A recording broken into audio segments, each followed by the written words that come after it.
സ്വാഗതം എല്ലാ പ്രേക്ഷകർക്കും വാർത്താരംഭത്തിലേക്ക്.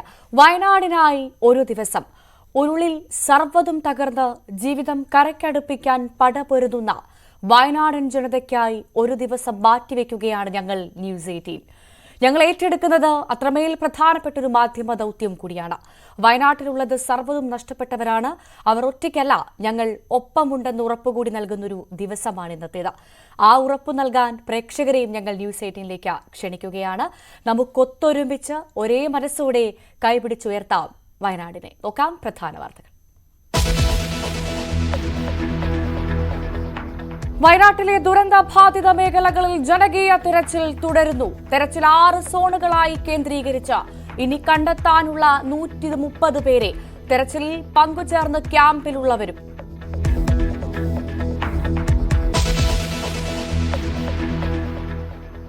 ഏറ്റവും മനോഹരമായ ഒരു ഭൂപ്രദേശം ഞൊടിയിടയിൽ ശ്മശാന സമാനമായി മാറുകയായിരുന്നു.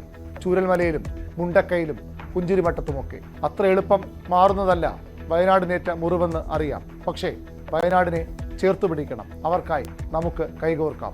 മാറ്റിവെക്കാം ഒരു ദിവസം വയനാടിനായി. വയനാടിന്റെ പുനരുദ്ധാരണത്തിനായി പങ്കുചേർന്ന് ന്യൂസ് 18. ഈ ദിവസം വയനാടിനായി കൈകോർക്കാം. News 18 campaign one day for Wayanad.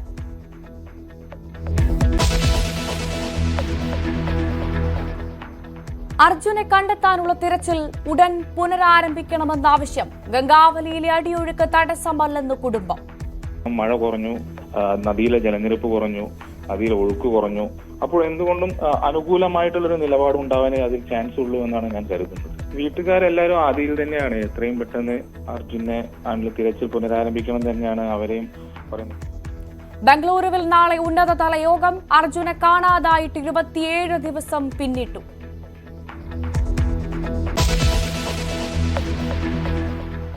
Hindenburg report തള്ളി സെബി ചെയർപേഴ്സൺ. തെറ്റിദ്ധരിപ്പിക്കുന്ന ആരോപണങ്ങളെന്ന് മാധവി പുരി ബച്ച്. എല്ലാം സുതാര്യമെന്നും അവകാശവാദം.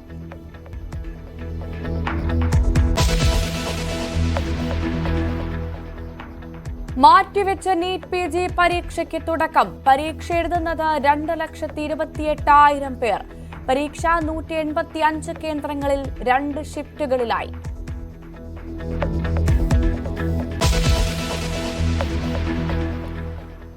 മുൻ വിദേശകാര്യമന്ത്രി നട്വർ സിംഗ് അന്തരിച്ചു. അന്ത്യം ഗുരുഗ്രാമിലെ സ്വകാര്യ ആശുപത്രിയിൽ. വിട പറഞ്ഞത് നയതന്ത്ര രംഗത്ത് വൈദഗ്ധ്യം പ്രകടമാക്കിയ ഭരണാധികാരി.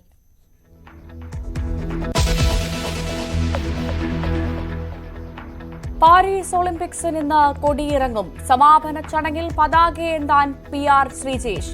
ഇന്ത്യയുടെ മടക്കം 6 മെഡലുകളുമായി.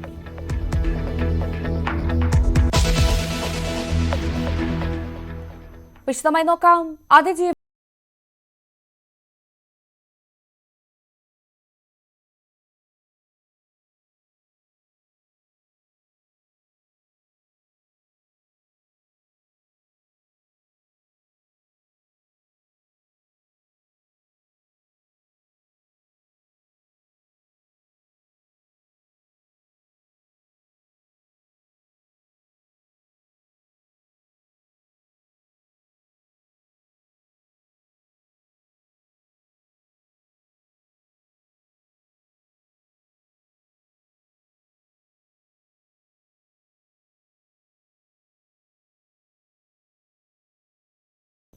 ഉരുൾപൊട്ടൽ ദുരന്തമുണ്ടായ വയനാട് മുണ്ടക്കൈ ചൂരൽമല പ്രദേശങ്ങളിൽ ജനകീയ തിരച്ചിൽ തുടങ്ങി.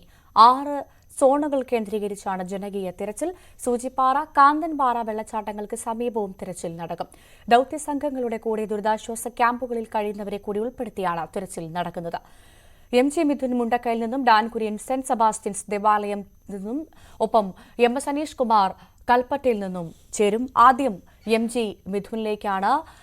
മിഥുനുള്ളത് മുണ്ടക്കയിലാണ്.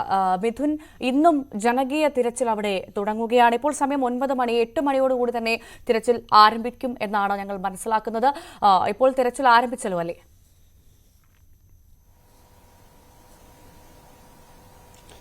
ഭവ്യ ഇന്ന് 8 മണിയോട് കൂടി തന്നെ നിശ്ചയിച്ച പ്രകാരം തന്നെ തെരച്ചിൽ ആരംഭിച്ചിട്ടുണ്ട്. ഞാനിപ്പോൾ നിൽക്കുന്നത് മുണ്ടക്കയിൽ നിന്നും ഈ ചൂരൽമലയിലേക്ക് വരുന്ന നടുഭാഗത്തുള്ള പ്രദേശത്താണ്. ഇപ്പോൾ നമ്മൾ ആ ദൃശ്യങ്ങളിൽ കാണുന്ന സ്ഥലങ്ങളിൽ നിരവധി വീടുകളുണ്ട്. അതായത് ഭാഗികമായി തകർന്നിട്ടുള്ള വീടുകളുണ്ട്. അവിടെയൊക്കെ ഈ ഒരു പ്രദേശവാസികളെയും ഒപ്പം തന്നെ ഈ ക്യാമ്പിൽ കഴിഞ്ഞിട്ടുള്ള ആ വീടുകളിലൊക്കെ താമസിച്ച് രക്ഷപ്പെട്ട കുടുംബാംഗങ്ങളുണ്ട്. അവരിൽ പലരും എത്തി ആ പ്രദേശങ്ങൾ കാണിച്ചു കൊടുക്കുന്നുണ്ട്. അതിന് മുമ്പ് ഭാഗങ്ങളായി ഈ ഭാഗങ്ങളിലൊക്കെ നിരവധി വീടുകളുണ്ട് എന്നാണ് ഈ ആൾക്കാർ പറയുന്നത്. അതുകൊണ്ട് തന്നെ അവിടെ കേന്ദ്രീകരിച്ചുള്ള പരിശോധനയാണ് ഇപ്പോൾ നടക്കുന്നത്. ഭൂമിഹിറ്റാച്ചിയും ഒപ്പം തന്നെ മറ്റ് സംവിധാനങ്ങളും മണ്ണുമാന്തി യന്ത്രവും ഒക്കെ ഉപയോഗിച്ചുകൊണ്ടുള്ള പരിശോധനയാണ് നടത്തുന്നത്. അത്തരത്തിൽ അവിടെ പരിശോധന നടത്തുമ്പോൾ കൂടുതൽ ശ്രദ്ധ കേന്ദ്രീകരിക്കേണ്ടതായിട്ടുണ്ട്. കാരണം ആ വീടുകൾ ഭാഗികമായി വലിയ രീതിയിൽ തകർന്നിരിക്കുകയാണ്. അതുകൊണ്ട് തന്നെ അത് വീണ്ടും തകർന്നു വീഴാനുള്ള ഒരു സാഹചര്യമുണ്ട്. അതുകൊണ്ട് തന്നെ കൂടുതൽ കരുതലോട് കൂടിയാണ് അവിടെ സന്നദ്ധ പ്രവർത്തകരെയൊക്കെ നിർത്തിക്കൊണ്ട് തെരച്ചിൽ പുരോഗമിക്കുന്നത്. അവിടെ മാത്രം ഈ മറ്റുള്ളവരെ ആ ഭാഗത്തേക്ക് പ്രവേശിപ്പിക്കുന്നില്ല. അവിടെ ഇപ്പോൾ ഫയർ ആൻഡ് റെസ്ക്യൂവിന്റെയും NDRFന്റെയും സംഘം മാത്രമാണ് പരിശോധനയ്ക്കായിട്ടുള്ളത്. ഒപ്പം തന്നെ ആ ഭാഗത്ത് താമസിച്ചിരുന്ന നേരത്തെ ഈ ഒരു ദുരന്തത്തിൽ തലനാഴിലേക്ക് രക്ഷപ്പെട്ട പ്രദേശവാസികളുണ്ട്. അവരൊക്കെയാണ് ഈ ഒരു കാര്യങ്ങൾ കാണിച്ചു കൊടുക്കുകയും ചെയ്യുന്നത്. അതിന്റെ ഇപ്പുറത്തൊക്കെ ആയിട്ട് നമുക്ക് കാണാൻ കഴിയുന്നുണ്ട് ആ ഭാഗങ്ങളിലൊക്കെ നിരവധി വീടുകൾ ഉണ്ടായിരുന്നു എന്നുള്ളതാണ്. മുകൾ ഭാഗങ്ങളിൽ ഇപ്പോഴും ഈ തകരാത്ത, അതായത് ഈ ഒരു ദുരന്തത്തിൽ ഒന്നും പറ്റാതെ പോയ പല വീടുകളും നമുക്ക് മുകൾ ഭാഗങ്ങളിലൊക്കെ കാണാൻ സാധിക്കുന്നുണ്ട്. ആ സമയത്തൊക്കെ ആ മുകളിലത്തെ ഭാഗങ്ങളിലേക്ക് പലരും ഓടി രക്ഷപ്പെടുകയും ചെയ്തിരുന്നു. അങ്ങനെയാണ് അവർക്കൊക്കെ തന്നെ ഈ ഒരു ജീവൻ തിരിച്ചു കിട്ടുകയും ചെയ്തു. അത്തരത്തിൽ മുകളിലേക്ക് ഓടിക്കയറുവരൊക്കെ രക്ഷപ്പെടുകയും ചെയ്തു. മറ്റ് മറുസൈഡുകളിലേക്ക് ഈ ഭാഗങ്ങളൊക്കെ കാണണം. നമുക്ക് ഇവരോട് സംസാരിക്കുമ്പോൾ ഒക്കെ തന്നെ ഇതിൽ ആകെ ഒരു ചെറിയ അരുവി മാത്രമായിരുന്നു ഈ ഭാഗങ്ങളിലൂടെ പോയിക്കൊണ്ടിരുന്നത്. ചെറിയൊരു അരുവി മാത്രമായിരുന്നു. ഇത്രയും വലിയ പ്രദേശങ്ങളിലെല്ലാം തന്നെ വീടുകളാണ്. ഇപ്പോൾ ഇത് കാണുമ്പോൾ പൂർണ്ണമായും തകർന്നുകൊണ്ട് ഇത്രയും ഏരിയ ഫുൾ കല്ലുകൊണ്ട് മൂടിക്കിടക്കുകയാണ്. അത്തരത്തിൽ മണ്ണുകൊണ്ട് മൂടിക്കിടക്കുന്നു. 40 അടിയോളം ഉയരത്തിൽ മണ്ണുകളും കല്ലുകളുമായി നിറഞ്ഞു കിടക്കുന്ന കാഴ്ച. ഒപ്പം തന്നെ ഇതൊരു എസ്റ്റേറ്റ് ഏരിയ ആയിരുന്നു. ഇവിടെ നിരവധി എസ്റ്റേറ്റ് ലയങ്ങളുണ്ടായിരുന്നു. ഈ ഭാഗങ്ങളിലൊക്കെ തൊഴിലാളികൾ കൂടുതൽ താമസിച്ചിരുന്ന പ്രദേശങ്ങൾ കൂടിയാണ്. അവയൊക്കെ തന്നെ പൂർണ്ണമായും ഞാനൊന്ന് ഇടപെടുകയാണ്. നമുക്ക് ആ ദൃശ്യങ്ങൾ കാണുമ്പോൾ തന്നെ എല്ലാ ദിവസവും നമ്മൾ വയനാടിന്റെ ദൃശ്യങ്ങൾ കാണുന്നുണ്ട്. ഓരോ ദിവസവും ആ ദൃശ്യങ്ങൾ കാണുമ്പോൾ നമ്മളെ വേദനിപ്പിക്കുന്നതാണ്. അത്രമാത്രം വീടുകൾ ഉണ്ടായിരുന്ന സ്ഥലങ്ങളാണ് ഇപ്പോൾ ഒരു തരിശുഭൂമി പോലെ കിടക്കുന്നതെന്ന് കാണുമ്പോൾ അത് ഏറെ വേദനിപ്പിക്കുന്നതാണ്. മിഥുൻ, ഞാൻ ഇടപെടാൻ കാരണം നമ്മളിപ്പോൾ ദൃശ്യങ്ങളിൽ ഒരു 2-3 വീടുകൾ ഭാഗികമായി തകർന്ന വീടുകൾ കണ്ടു. ആ വീടുകളിലുള്ള ആളുകൾ സുരക്ഷിതരാണോ? ഞാനത് ചോദിക്കാൻ കാരണം ഇപ്പോൾ ആ വീടുകൾ നിൽക്കുന്ന ആ സ്ഥലം ഏകദേശം ഒരു സൂചനയാണ്. ഈ ഭാഗത്ത് ഇന്ന വീടുകൾ ഉണ്ടായിരുന്നുവെന്ന് ആ വീട് ഒരു മാർക്ക് പോലെയാണ് ബാക്കി അവശേഷിപ്പിക്കുന്നത്. കാരണം ആ വീട്ടിലുള്ള ആളുകൾക്ക് ഒരു പക്ഷേ പറയാൻ സാധിക്കും, അവിടെ ആളുകൾ അവശേഷിക്കുന്നുണ്ട്, അവർക്ക് പറയാൻ സാധിക്കും ഇന്ന ഭാഗത്ത് ഇന്ന വീടുകൾ ഉണ്ടായിരുന്നു, അവിടെ ഇത്ര ആളുകൾ ഉണ്ടായിരുന്നു, അല്ലെങ്കിൽ ഈ ഭാഗത്താണ് അവർ കുടുങ്ങിക്കിടക്കുന്നതെന്ന് ഒരു പക്ഷേ സൂചിപ്പിക്കാൻ ആ വീട്ടിലുണ്ടായിരുന്ന ആളുകൾക്ക് കഴിയും. അതിനുള്ള സാധ്യതയുണ്ട്. പ്രത്യേകിച്ചും ഇന്ന് ജനകീയ തെരച്ചിൽ നടക്കുന്ന പശ്ചാത്തലത്തിൽ ആ വീടുകളിലുള്ള ആരെങ്കിലും അവിടെ തെരച്ചിലിനായിട്ട് എത്തിയിട്ടുണ്ടോ? അവർക്ക് എന്തെങ്കിലും ഒരു സൂചനകൾ നൽകാൻ സാധിച്ചിട്ടുണ്ടോ? അത് അറിയാൻ സാധിച്ചിട്ടുണ്ടോ മിഥുന്റെ?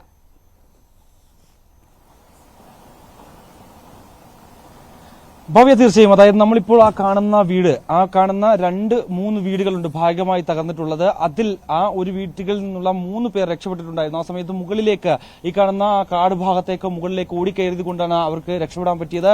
പിന്നീട് അവർ കൂടെ ഉണ്ടായിരുന്നവരെല്ലാം തന്നെ കുതിച്ചെത്തിയ വെള്ളത്തിൽ ഒഴുകി പോവുകയും ചെയ്തു. അവരുടെയൊക്കെ മൃതദേഹങ്ങൾ ഇനിയും കണ്ടെത്താനുണ്ട്. പലരെയും മൃതദേഹങ്ങൾ അവിടെ നിന്ന് കണ്ടെത്തിയതായിട്ടും അത്തരത്തിൽ അവരെ അറിയിക്കുകയും ചെയ്യുന്നുണ്ട്. അതുകൊണ്ട് തന്നെയാണ് അവർ കൃത്യമായി ഇവിടേക്ക് എത്തി ഈ ഭാഗങ്ങൾ വന്ന് കണ്ട് അവരുടെ വീടാണ് ഇതെന്ന് സ്ഥിരീകരിച്ചതിന് ശേഷം ഈ ഭാഗത്തൊക്കെ മറ്റ് വീടുകളുണ്ട്, ഇവിടെയൊക്കെ നിരവധി പേരുണ്ടായിരുന്നു. ആ സമയത്ത് ഞങ്ങൾ മുകളിലേക്ക് ഓടിപ്പോവുകയായിരുന്നു രക്ഷ തേടി.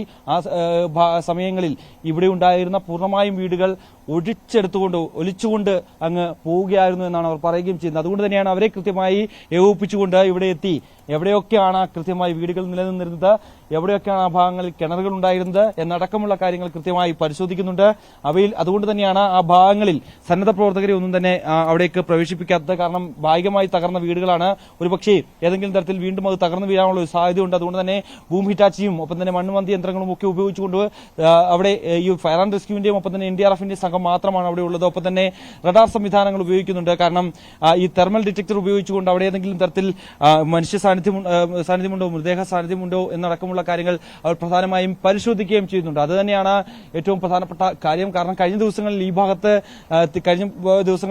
തെരച്ചിൽ നടത്തിയില്ലായിരുന്നു, മറുവശത്തായിരുന്നു തെരച്ചിൽ നടത്തിയത്. അവിടെ നിന്നാണ് ഒരു മൃതദേഹം അവിടെ നിന്ന് ലഭിക്കുകയും ചെയ്തത്. അതുകൊണ്ട് തന്നെയാണ് ഇന്ന് കൂടുതൽ ശ്രദ്ധ ഇവിടെ കേന്ദ്രീകരിക്കുന്നത്. 6 സെക്ടറായി തിരിഞ്ഞുകൊണ്ടുള്ള പരിശോധനയാണ് നടക്കുന്നത്. അതിൽ സന്നദ്ധ പ്രവർത്തകരെയൊക്കെ ഉൾപ്പെടുത്തി മറു സൈഡുകളിലൊക്കെ പരിശോധന നടക്കുന്നുണ്ട്. കാരണം അവിടെയൊക്കെ നേരത്തെ തെരച്ചിൽ പൂർത്തിയാക്കിയതാണ്. എങ്കിൽ പോലും തന്നെ ഒരിക്കൽ കൂടി ഉറപ്പിക്കുക എന്നുള്ളത് തന്നെയാണ് ഏറ്റവും പ്രധാനപ്പെട്ട കാര്യം എന്നുള്ളത് തന്നെയാണ്. എന്തായാലും ഇവിടെയൊക്കെ ചതുപ്പ് നിറഞ്ഞ സ്ഥലമാണ്, പലരും താന്നു പോകുന്നു എന്നുള്ളതാണ് ഏറ്റവും പ്രധാനപ്പെട്ട കാര്യം.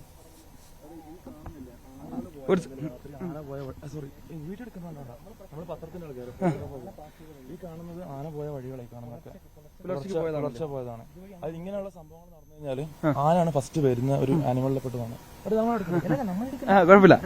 തീർച്ചയായും ഭവ്യ അവർ പറഞ്ഞതുപോലെ തന്നെ ഇതിലേക്കൊക്കെ താണ്ടി ഈ കാണുന്നതൊക്കെ തന്നെ ആന കടന്നുപോയ ഭാഗങ്ങളാണ്. ഇവിടേക്കൊക്കെ ആ സമയത്തൊക്കെ ആനകളൊക്കെ കൂട്ടത്തോടെ ഓടിപ്പോകുന്ന ദൃശ്യങ്ങളൊക്കെ നമ്മൾ അന്ന് കണ്ടതാണ്. ഇപ്പോൾ ഇന്ന് രാവിലെ ആന പോയ കാൽപ്പാടുകളാണ് ഇപ്പോൾ ഇവിടെ കാണാൻ സാധിക്കുന്നത്. ഇന്ന് രാവിലെ പോയ കാൽപ്പാടുകളാണ്, ഇത് ആനയുടെ കാൽപ്പാടുകളാണ് ഈ കാണാൻ സാധിക്കുന്നത്. എന്തായാലും മറുവശത്ത് കാടാണ്, വനങ്ങളാണ്, വനപ്രദേശമാണ്. അതുകൊണ്ട് തന്നെ അവയൊക്കെ ഇതിലെ കൂടെ കടന്നു പോവുകയാണ്. വെളുപ്പിന്റെ ഭാഗങ്ങളിലൊക്കെ മറുവശത്തേക്കൊക്കെ കടന്നു പോകുക എന്നുള്ളത് തന്നെയാണ്. എന്തായാലും ഈ തേയിലത്തോട്ടങ്ങളൊക്കെയാണുള്ളത്.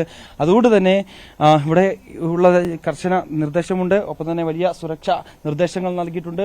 ഈ പ്രവർത്തകർക്കൊപ്പം തന്നെ ഈ ഫോറസ്റ്റ് ഉദ്യോഗസ്ഥരെയും ഒക്കെ തന്നെ ഈ സന്നദ്ധ പ്രവർത്തകരെയൊക്കെ കടത്തിവിടുമ്പോൾ അവർക്കൊപ്പം ഇത്തരത്തിൽ ഫയർ ആൻഡ് റെസ്ക്യൂ ടീമിനെയൊക്കെ ഉൾപ്പെടുത്തുന്നത് അതുകൊണ്ട് തന്നെയാണ്. കാരണം അവരുടെ സുരക്ഷ കൂടി നമ്മൾ ജാഗ്രത പുലർത്തേണ്ട ഒരു സ്ഥിതിവിശേഷമുണ്ട്. എന്തായാലും നമ്മൾ നേരത്തെ സൂചിപ്പിച്ചപ്പോൾ തന്നെ ഈ ഭാഗങ്ങളിൽ ഇപ്പോൾ പൂർണ്ണമായും ഇവിടെ ഏകദേശം ഇവർ പറയുന്നതനുസരിച്ച് ഏകദേശം 60ഓളം വീടുകൾ ഈ ഭാഗങ്ങളിൽ മാത്രമുണ്ടായിരുന്നു എന്നാണ് പറയുന്നത്.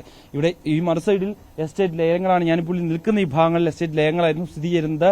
മറുസൈഡുകളിലായിരുന്നു വീടുകൾ ഉണ്ടായിരുന്നു എന്നുള്ളത് തന്നെയാണ്. എന്തായാലും ഇവിടേക്ക് വലിയ നാശനഷ്ടങ്ങളാണ് ഉണ്ടായിട്ടുള്ളത്. കൂടുതൽ പേർക്ക് ജീവഹാനി സംഭവിച്ചിട്ടുണ്ട്. ഒരുപക്ഷെ മുകളിലേക്ക് ഓടിപ്പോയവർക്ക് മാത്രമാണ് ഇവിടെ ഏതെങ്കിലും തരത്തിൽ രക്ഷ നേടാൻ സാധിച്ചിട്ടുള്ളൂ. പക്ഷേ അവരുടെ കുടുംബാംഗങ്ങൾ നഷ്ടമായവരുണ്ട്, ഒപ്പം തന്നെ ബന്ധുക്കൾ ഉള്ളവരുണ്ട്, ഒപ്പം തന്നെ അച്ഛനമ്മമാരെ നഷ്ടമായിട്ടുള്ള ആൾക്കാരൊക്കെ ഉണ്ട്. പക്ഷേ എങ്കിൽ പോലും തന്നെ അതിനെ അതിജീവിക്കുന്നതിന് വേണ്ടിയുള്ള ഒരു ശ്രമമാണ് ഇപ്പോൾ ഉള്ളത്. അവർ അതിൽ നിന്ന് ആ ഒരു യാഥാർത്ഥ്യം ഉൾക്കൊണ്ട് അവർ കൃത്യമായി സ്ഥലങ്ങൾ കാണിച്ചു നൽകാമെന്ന് ഉദ്യോഗസ്ഥരോട് പറഞ്ഞ് ആ രീതിയിലാണ് അവരെ പ്രത്യേകം വാഹനങ്ങൾ തയ്യാറാക്കി ക്യാമ്പുകളിൽ നിന്ന് ഇവിടേക്ക് എത്തിച്ചിരിക്കുന്നത്. പരിക്കേറ്റ് കഴിയുന്നവരുടെ സ്ഥിതി അതീവ ഗുരുതരമാണ്. കാരണം പലർക്കും നട്ടലിനടക്കം പരിക്കേറ്റിട്ടുണ്ട്, പലരുടെയും കാലം നഷ്ടപ്പെട്ടതായിട്ടുള്ളതുണ്ട്, പലർക്കും തലയ്ക്കൊക്കെ ഗുരുതരമായി പരിക്കേറ്റിട്ട് ചികിത്സയിൽ കഴിയുന്ന ആളുകളൊക്കെ ഉണ്ട്. അത്തരത്തിൽ വളരെ ഗുരുതരമായ സാഹചര്യത്തിലൂടെയാണ് കടന്നു പോകുന്നത്. അവരൊക്കെ താമസിച്ചിരുന്ന അല്ലെങ്കിൽ ആ ഭാഗങ്ങളിൽ ആരുണ്ടായിരുന്നു അല്ലെങ്കിൽ അവർക്കൊപ്പം ആരുണ്ടായിരുന്നു എന്നടക്കമുള്ള കാര്യങ്ങളെക്കുറിച്ചും അല്ലെങ്കിൽ അതിന്റെയൊക്കെ ഉള്ള വിവരങ്ങൾ ഇനി നമുക്ക് ചോദിച്ചറിയേണ്ടതായിട്ടുണ്ട്. എന്തായാലും അതിനുവേണ്ടിയുള്ള കൌൺസിലിംഗുകളൊക്കെ നടക്കുന്നുണ്ട് എന്നുള്ളത് തന്നെയാണ്. എന്തായാലും മറ്റൊരു പ്രധാനപ്പെട്ട കാര്യം ഈ കണ്ടെത്തേണ്ടവർക്കായി ഒരു പട്ടിക സർക്കാരിന്റെ ഭാഗത്ത് നിന്ന് ഇപ്പോൾ തയ്യാറാക്കിയിട്ടുണ്ട് എന്നുള്ളതാണ്. ചൂരൽമലയും മേപ്പാടി ചൂരൽമല ഒപ്പം തന്നെ മുണ്ടക്കൈ അടക്കമുള്ള ഈ ഒരു പ്രദേശങ്ങളിൽ നിന്ന് കാണാതായിട്ടുള്ളവരുടെ ഒരു കരട് പട്ടികയാണ് ഇപ്പോൾ തയ്യാറാക്കിയിരിക്കുന്നത്. അതിൽ 130 പേരാണ് ഇനി കാണാതായിട്ടുണ്ട് എന്നുള്ള ഔദ്യോഗിക കണക്കുകൾ ഇപ്പോൾ സർക്കാർ വൃത്തങ്ങൾ പുറത്തുവിടുന്നത്. അതിൽ ദുരന്തത്തിൽ കാണാതായവർ ആരൊക്കെയെന്ന് മനസ്സിലാക്കുക, ഒപ്പം തന്നെ രക്ഷാപ്രവർത്തനങ്ങളിലെ വെല്ലുവിളികളിൽ ഒന്നാണ് എന്നുള്ളതാണ് ഏറ്റവും പ്രധാനപ്പെട്ട കാര്യം. ഒപ്പം തന്നെ ഈ പട്ടിക തയ്യാറാക്കുന്നതിൽ ഈ ഒരു പഞ്ചായത്ത്, തൊഴിൽ വകുപ്പ്, ആരോഗ്യവകുപ്പ്, ഒപ്പം തന്നെ പോലീസ്, അംഗനവാടി പ്രവർത്തകർ, ആശാ വർക്കർമാർ, ജനപ്രതിനിധികൾ, വിവിധ സർക്കാർ സ്ഥാപനങ്ങളിലെ ഉദ്യോഗസ്ഥർ തുടങ്ങിയവർ കൈകോർത്തുകൊണ്ടാണ് ഇത്തരത്തിൽ പേരുകൾ പരിശോധിച്ചുകൊണ്ടും ഒപ്പം തന്നെ ഏകദേശം 6 ദിവസമായി ഇത്തരത്തിൽ അതിന്റെ ഒരു കഠിന ശ്രമമായിരുന്നു. സമീപത്തുള്ള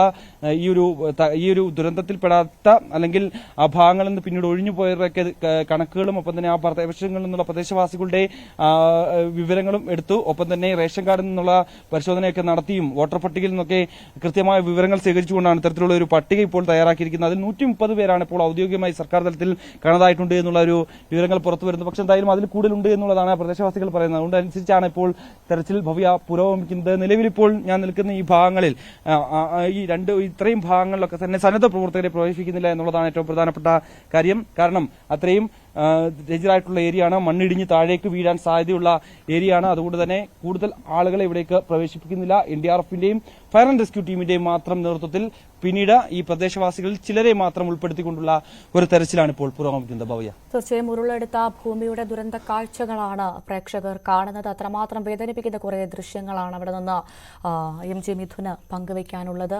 മിഥുൻ സൂചിപ്പിച്ചതുപോലെ തന്നെ 130-ലധികം ആളുകളെ സർക്കാർ കണക്ക് പ്രകാരം ഇനിയും കണ്ടെത്താനുണ്ട്. അതിനിടയിലാണ് ഈ ജനകീയ തിരച്ചിൽ നടക്കുന്നത്. കഴിഞ്ഞ ദിവസവും ജനകീയ തിരച്ചിൽ നടന്നിരുന്നു. അന്ന് തന്നെ ഏകദേശം 4ഓളം മൃതദേഹങ്ങൾ കണ്ടെത്താൻ സാധിച്ചു. ഇന്നലെയും 3ഓളം മൃതദേഹങ്ങൾ കണ്ടെത്തി. ഇന്നും തിരച്ചിൽ തുടങ്ങിയിട്ടുണ്ട്. ഇപ്പോൾ മിഥുൻ നിൽക്കുന്ന മുണ്ടക്കൈ മേഖല കുറച്ചുകൂടി അപകടം പിടിച്ച സ്ഥലമായതുകൊണ്ട് തന്നെ അവിടേക്ക് വലിയ തരത്തിൽ ആളുകളെ പ്രവേശിപ്പിക്കുന്നില്ല. ഉദ്യോഗസ്ഥർ, അധികൃതർ മാത്രമാണ് അവിടെ തിരച്ചിൽ നടത്തുന്നതെന്ന് മനസ്സിലാക്കുന്നു. മിഥുൻ, ഈ ജനകീയ തിരച്ചിൽ അത് വളരെ പ്രയോജനം ചെയ്യുന്നുണ്ട് എന്ന് തന്നെ നമുക്കത് മനസ്സിലാക്കാം. കാരണം ഉറ്റവർക്ക് വേണ്ടി അവരുടെ പ്രിയപ്പെട്ടവർ ഇറങ്ങുന്ന തിരച്ചിലാണ് ജനകീയ തിരച്ചിൽ എന്നതുകൊണ്ട് അർത്ഥമാക്കുന്നത്. അതുകൊണ്ട് തന്നെ എത്ര ദിവസം ഈ തിരച്ചിൽ നീണ്ടു നിൽക്കുമെന്ന് അങ്ങനെ എന്തെങ്കിലും സൂചന ലഭിച്ചിട്ടുണ്ടോ മിഥുൻ?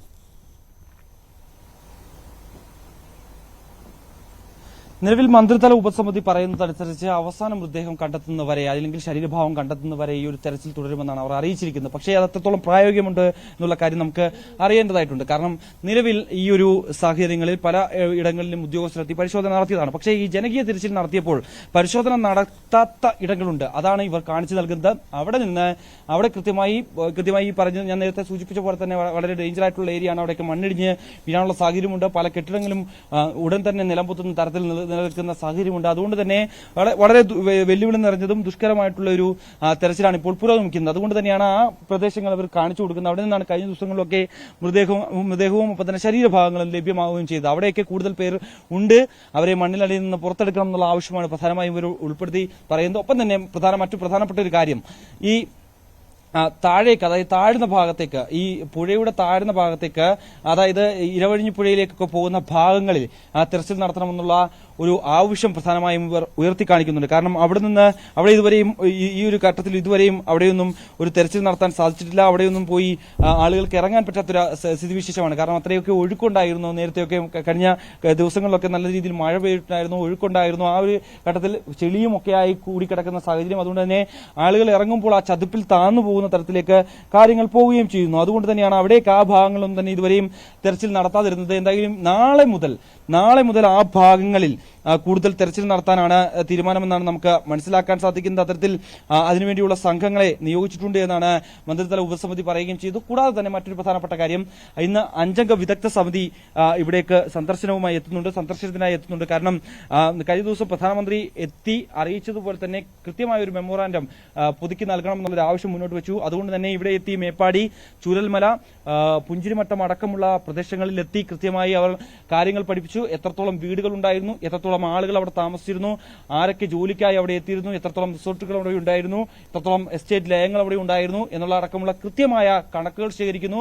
കൂടാതെ നേരത്തെ കഴിഞ്ഞ ദിവസം തയ്യാറാക്കിയ ആ ഡിജിറ്റൽ പ്രസന്റേഷനിൽ തയ്യാറാക്കിയ സ്ഥലങ്ങളുടെ ഒരു രൂപരേഖ വെച്ചുകൊണ്ട് അവിടെ എത്രത്തോളം നാശനഷ്ടം ഉണ്ടായത് എന്നടക്കമുള്ള കാര്യങ്ങൾ പരിശോധിച്ച് അതിന് കൃത്യമായ റിപ്പോർട്ട് സമർപ്പിക്കാനാണ് എന്തായാലും ഈ ഒരു മന്ത്രിതല ഉപസമിതി നിർദ്ദേശം നൽകിയിരിക്കുന്നത്. അതിനുവേണ്ടി ആ സംഘം ഇന്നൊരു 11 മണിയോടുകൂടി ഈ ഭാഗങ്ങളിലേക്ക് എത്തുമെന്നാണ് നമുക്ക് മനസ്സിലാക്കാൻ സാധിക്കുന്നത്. എന്തായാലും അല്പസമയത്തിനകം മന്ത്രിതല ഉപസമിതിയിലെ അംഗങ്ങളായിട്ടുള്ള AK ശശീന്ദ്രനൊപ്പം തന്നെ K രാജൻ, മന്ത്രി PA Muhammad Riyas, OR Kelu അടക്കമുള്ളവർ ഈ ചൂരൽമലയിലേക്ക് എത്തും. ഈ തെരച്ചിലിന് അവർ നേതൃത്വം നൽകുമെന്നാണ് അറിയിച്ചിരുന്നത്. രാവിലെ പക്ഷേ ചില യോഗങ്ങളുണ്ടായിരുന്നു. ആ യോഗങ്ങളിൽ പങ്കെടുക്കുന്നതിന് വേണ്ടിയും ഒപ്പം തന്നെ ഉദ്യോഗസ്ഥരുമായി ചില ചർച്ചകൾ ഉണ്ടായിരുന്നു. ഇനിയുള്ള തെരച്ചിൽ എങ്ങനെയാണ്, നാളെ അടക്കമുള്ള തെരച്ചിൽ എങ്ങനെയാണ്, ഞാൻ നേരത്തെ സൂചിപ്പിച്ച പോലെ തന്നെ താഴെ ഭാഗങ്ങളിലേക്ക്, അതായത് പുഴയുടെ താഴെ ഭാഗങ്ങളിലേക്ക് പോകുമ്പോൾ അവിടെ എന്തൊക്കെ മുൻകരുതലുകൾ സ്വീകരിക്കണം, ഒപ്പം തന്നെ അവിടെ ഇറങ്ങുന്നതിന് വേണ്ടി ഏതൊക്കെ തരത്തിലുള്ള സുരക്ഷാ ക്രമീകരണങ്ങൾ സ്വീകരിക്കണം, അവിടെ എങ്ങനെ ഇറങ്ങണം, അതായത് എയർലിഫ്റ്റിംഗ് സംവിധാനം ഉപയോഗിക്കണോ, അതായത് ഹെലികോപ്റ്റർ ഉപയോഗിച്ചുകൊണ്ടുള്ള തെരച്ചിൽ അവിടെ നടത്തണോ എന്നടക്കമുള്ള കാര്യങ്ങളെക്കുറിച്ച് ചർച്ച ചെയ്യുന്നതിന് വേണ്ടിയാണ് ഇന്ന് മന്ത്രിമാർ ഇന്ന് യോഗം വിളിച്ചേർന്നത്. എന്തായാലും ഇന്ന് അല്പസമയത്തിനകം തന്നെ അവർ ഈ ചൂരമല പ്രദേശത്തേക്ക് എത്തും. അതിനുശേഷം ഇനി അങ്ങോട്ടുള്ള പ്രവർത്തനം, ഇനി അങ്ങോട്ടുള്ള തെരച്ചിൽ എങ്ങനെയാണ് എന്നടക്കമുള്ള കൃത്യമായ വിവരം അവർ നമ്മോട് പങ്കുവെക്കുമെന്നാണ് പ്രതീക്ഷിക്കുന്നത്. ഭവ്യ, തീർച്ചയായും MJ മിഥുനാണ് വിവരങ്ങൾ നൽകിയത്. ഈ വയനാട് ഉരുൾപൊട്ടലിൽ നമ്മളൊക്കെ നെഞ്ചു പിടിച്ചുകൊണ്ട് കേട്ടൊരു ശബ്ദ സന്ദേശമുണ്ടായിരുന്നു. അത് വയനാട്ടുകാരിയായ മുണ്ടക്കൈ സ്വദേശിയായ നീതു ജോജോയുടെ ശബ്ദമാണ്. അതിൽ ഒരുപക്ഷെ ആദ്യം ഈ ദുരന്തമുണ്ടായി എന്ന് പുറം ലോകത്തെ അറിയിച്ചതിലൊരു ശബ്ദവും നീതുവിൻ്റെതായിരുന്നു. പക്ഷേ ആ നീതുവിനെ നമുക്ക് രക്ഷിക്കാൻ സാധിച്ചില്ല. നീതു ആ ശബ്ദ സന്ദേശത്തിൽ പറയുന്ന ഓരോ വാക്കും അത് കേട്ട ഓരോ മലയാളിയുടെയും നെഞ്ച് പിളർത്തുന്നത് തന്നെയാണ്. ആരെങ്കിലും ഒന്ന് വന്ന് ഞങ്ങളെ രക്ഷിക്കൂ എന്ന് പറയുന്ന ആ നീതുവിൻ്റെ വാക്കുകൾ ഇപ്പോഴും നമ്മുടെയൊക്കെ വാക്കുകൾ ചെവിയിലുണ്ട്. എന്തായാലും നീതു ജോജോയുടെ വിതുമ്പുന്ന ഓർമ്മകൾക്ക് മുൻപിൽ പുഷ്പങ്ങൾ അർപ്പിച്ച് കുടുംബാംഗങ്ങൾ വീണ്ടും എത്തി പ്രിയപ്പെട്ടവളുടെ കബറിടത്തിലേക്ക്. നീതുവിനെ നെഞ്ചോട് ചേർത്ത് സ്നേഹിച്ചവരും വിതുമ്പിക്കൊണ്ടൊപ്പമുണ്ടായിരുന്നു. നീതുവിനെ ഒരുൾ കവർന്ന യാഥാർത്ഥ്യം ഇപ്പോഴും ഉൾക്കൊള്ളാൻ ആയിട്ടില്ല ആ കുടുംബാംഗങ്ങൾക്ക്. ഉരുൾപൊട്ടൽ ദുരന്തമുണ്ടായ ചൂരൽമലയിലെ സെന്റ് സെബാസ്റ്റ്യൻസ് ദേവാലയത്തിൽ മാത്രം 9 പേരെയാണ് ഈ ഇടവകയ്ക്ക് നഷ്ടമായത്. കേരളത്തിൻ്റെ മുഴുവൻ നോവായി മാറിയ നീതു ജോജോ അടക്കം 7 പേരുടെ മൃതദേഹങ്ങൾ ഇതിനോടകം ഞാനിപ്പോൾ നിൽക്കുന്ന ഈ സെൻറ്റ് സെബാസ്റ്റ്യൻസ് ദേവാലയത്തിൻ്റെ സെമിത്തേരിയിൽ സംസ്കരിച്ചു കഴിഞ്ഞു. പക്ഷേ ഇപ്പോഴും ഒരു കുടുംബത്തിലെ 2 പേരെക്കുറിച്ച്, ഒരു ഭാര്യയെക്കുറിച്ചും ഭർത്താവിനെക്കുറിച്ചും അവർ 2 പേരെക്കുറിച്ച് യാതൊരു സൂചനകളും ഈ 12 ദിവസം പിന്നിടുമ്പോഴും ഇപ്പോഴും ലഭിച്ചിട്ടില്ല. വിതുമ്പിക്കൊണ്ട് മാത്രമേ ആർക്കും ഇവിടെ നിന്ന് ആ നൊമ്പരപ്പെടുത്തുന്ന ഓർമ്മകൾ ഓർത്തെടുക്കാൻ കഴിയുകയുള്ളൂ. പ്രാർത്ഥനകൾക്കായി ജോജോയുടെ കുടുംബാംഗങ്ങൾ അടക്കം ഇന്ന് ഈ കബറിടത്തിലേക്ക് എത്തിയിട്ടുമുണ്ട്. ഒരുപക്ഷെ ഈ ദുരന്തമുണ്ടായതിനു ശേഷം ആദ്യമായിട്ടാണ് സെൻറ്റ് സെബാസ്റ്റ്യൻസ് ദേവാലയത്തിൽ ഒരു ഞായറാഴ്ച വീണ്ടും കുർബാന നടക്കുന്നത്. അതിനു മുന്നോടിയായിട്ട് ഈ കബറിടം അവർ പുഷ്പങ്ങൾ കൊണ്ട് അലങ്കരിക്കുകയാണ്. നീതുവിനോട് അവർക്ക് കൊതി തീരാത്ത സ്നേഹമുണ്ടായിരുന്നു, കരുതലുണ്ടായിരുന്നു. അകാലത്തിലാണ് വളരെ അപ്രതീക്ഷിതമായിട്ട് നഷ്ടപ്പെട്ടു പോയത്. അതിൻ്റെ എല്ലാ വേദനയും ഉള്ളിലൊതുക്കിക്കൊണ്ട് ആത്മാവിന് നിത്യശാന്തി ചേർന്ന് ഈ പ്രാർത്ഥനകളും മറ്റ് കർമ്മങ്ങളുമൊക്കെ നടത്തുകയാണ് കുടുംബാംഗങ്ങളും. സ്വാഭാവികമായി ഈ ഒരു വലിയ നൊമ്പരപ്പെടുത്തുന്ന ഓർമ്മയ്ക്കിടയിലും നീതു എത്രമാത്രം പ്രിയപ്പെട്ടവരെ സ്നേഹിച്ചിരുന്നു, നീതുവിനെ എത്രമാത്രം പ്രിയപ്പെട്ടവർ സ്നേഹിച്ചിരുന്നു എന്നതിൻ്റെ ഉദാഹരണമായി മാറുകയാണ് കബറിടത്തിലും നീതുവിനോട് ആ കുടുംബാംഗങ്ങളടക്കം കാണിക്കുന്ന ഈ സ്നേഹവും കരുതലുമൊക്കെ. നീതുവിൻ്റെ ഭർത്തൃപിതാവാണ് ജോസഫ്. അദ്ദേഹവുമായി കഴിഞ്ഞ ദിവസം ഞങ്ങൾ സംസാരിച്ചിരുന്നു. അദ്ദേഹം വേദനപ്പെടുത്തുന്ന ഓർമ്മകളൊക്കെ ഞങ്ങളോട് പങ്കുവെക്കുകയും ചെയ്തു. അദ്ദേഹത്തിൻ്റെ ഭാര്യയ്ക്കടക്കം വലിയ പരിക്കേറ്റിരുന്നു ഈ ദുരന്തത്തിൽ. ആ ഒരു മാനസികമായ വ്യഥയിൽ നിന്ന് ആ കുടുംബാംഗങ്ങളാരും ഇതുവരെയും മോചിതരാകുകയും ചെയ്തിട്ടില്ല. ശ്രീ ജെയിംസ്, നിങ്ങൾ ജോജോയുടെ ബന്ധുവാണല്ലേ? അതെ. നിങ്ങൾ എവിടെയാണ് താമസിക്കുന്നത്? പാലവയൽ, പടിക്ക് അപ്പുറം, കപ്പംകൊല്ലി.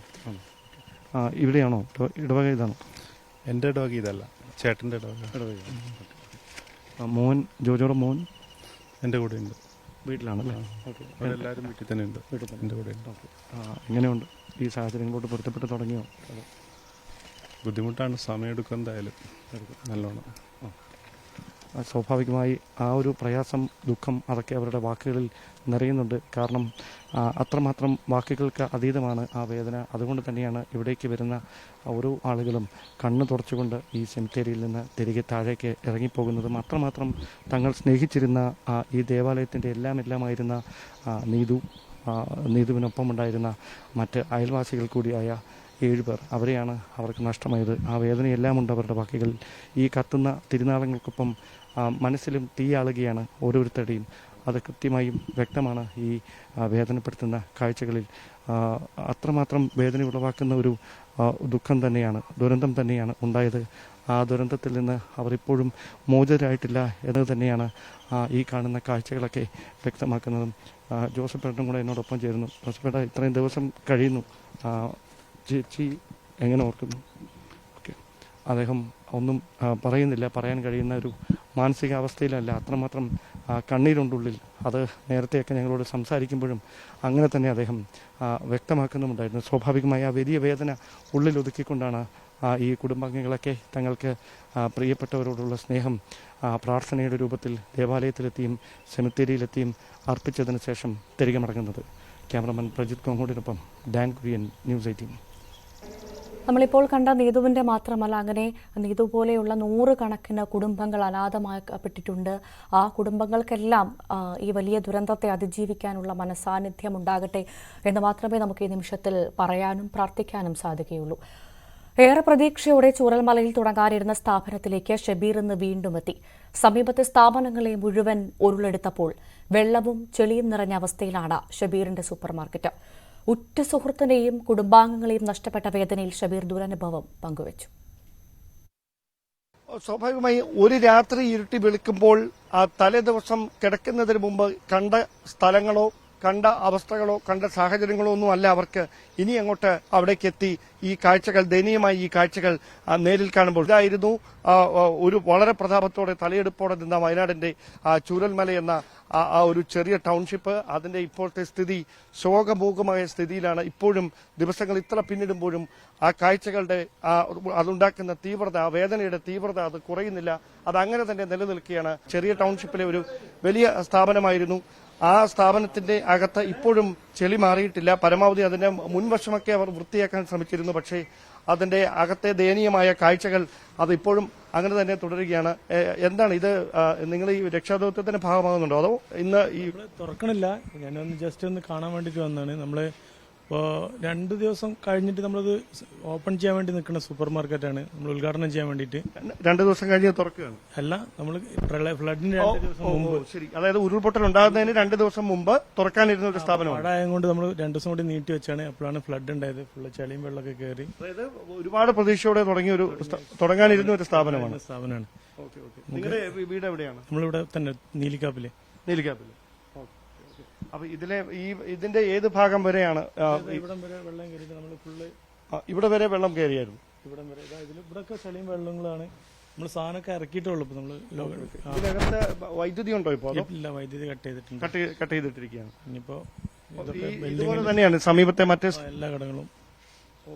ഈ കടകളൊക്കെ അടിച്ചു പൊളിച്ചു വന്നു. നമ്മളെ കടക്കാണ് ഇപ്പൊ കുറച്ച് വെള്ളം മാത്രമേ കയറിയിട്ടുള്ളൂ. അതായത് നിങ്ങളുടെ ഈ സ്ഥാപനത്തിലേക്ക് വെള്ളം മാത്രമേ കയറിയുള്ളൂ, മറ്റിടത്തേക്ക് ചളിയും വെള്ളം അതൊക്കെ പൊളിഞ്ഞു പോയി. ഫുള്ള് കടകൾ അവിടെ ഉള്ളതൊക്കെ പൂർണ്ണമായിട്ട് കടകൾ തന്നെ തകർന്നു പോയി.